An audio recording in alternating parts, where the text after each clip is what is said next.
یوم عرفہ کے روزے کی فضیلت۔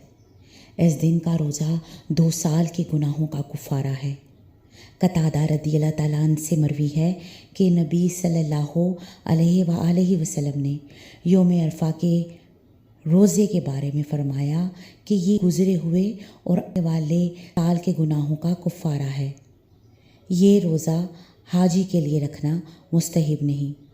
اس لیے کہ نبی صلی اللہ علیہ وآلہ وسلم نے اس کا روزہ ترک کیا تھا، اور یہ بھی مروی ہے کہ نبی صلی اللہ علیہ وآلہ وسلم نے یوم عرفہ کا میدان عرفات میں روزہ رکھنے سے منع فرمایا ہے،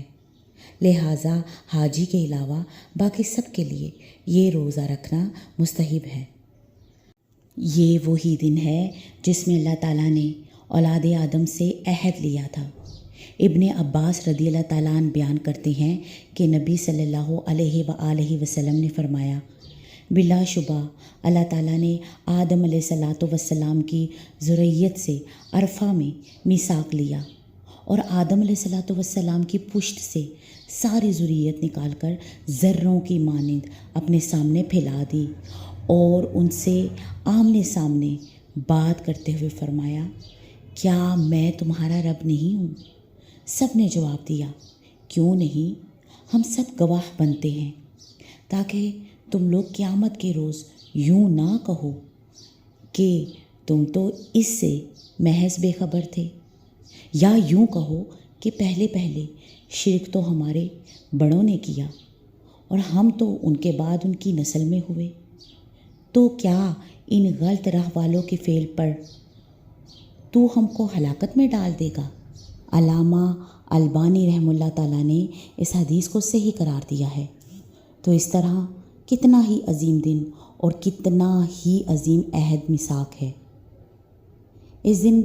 میدان عرفات میں وقوف کرنے والوں کو گناہوں کی بخشش اور آگ سے آزادی ملتی ہے۔ صحیح مسلم میں عائشہ رضی اللہ تعالیٰ عنہا سے حدیث مروی ہے کہ نبی صلی اللہ علیہ وآلہ وسلم نے فرمایا، اللہ تعالیٰ یوم عرفہ سے زیادہ کسی اور دن میں اپنے بندوں کو آگ سے آزادی نہیں دیتا، اور بلا شبہ اللہ تعالیٰ ان کے قریب ہوتا ہے، اور پھر فرشتوں کے سامنے ان سے فخر کر کے فرماتا ہے، یہ لوگ کیا چاہتے ہیں؟